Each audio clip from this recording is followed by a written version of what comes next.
Nissan Leaf SL Plus. So this is an electric vehicle, and as you can tell with all this piping right here, this is all air conditioning. Everything you see here, all these pipes that I'm pointing to, all this is air conditioning because it's a heat pump.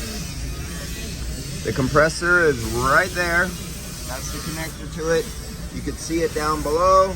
Let me zoom in there. There you go. That's the compressor assembly. Get a little view over there. You don't want to burn one of these up by being a can shaker and guessing. It will be expensive. Accumulator. Accumulator is located right here in this fender, so anytime there's an accident in this area, this gets hit. All you have right here protecting it is plastic. Nothing's expensive. Believe me, this is not a $40 accumulator, most likely, like on an old Chevy or Ford. Heat exchanger wise, let's see if we could. I'm doing this real fast because I got to get out of here and do more work. I'm working on another car here, not this one, but I figured you guys want to see what a Nissan Leaf looks like. Oh, and model wise, well, the door is missing because it's in here for body shop work. I can't really see much now. Here's a glycol plate heat exchanger, not plate heat exchanger, and then you can see the foam right here separating.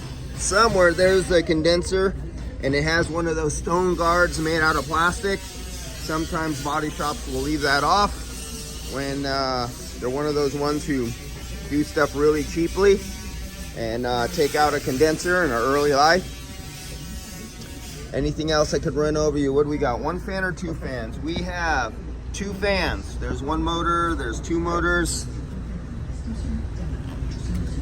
And you can see one of our entrance points right there for one heat exchanger under the dash. And I think there's a second one over here on this side.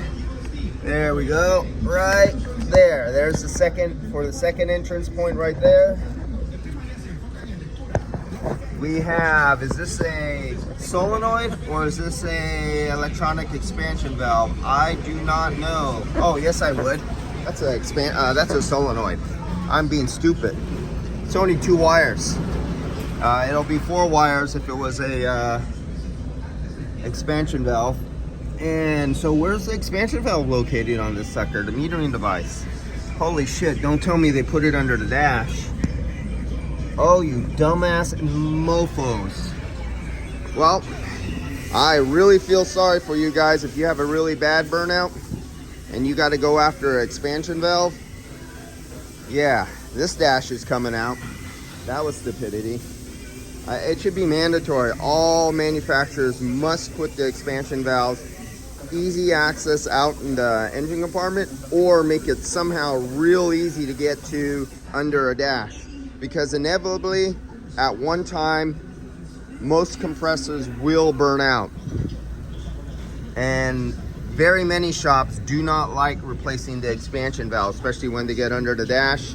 And when the vehicle is 10 or 15 years old, the cost is so high, it's just not worth replacing. So they take the risk and they don't replace it.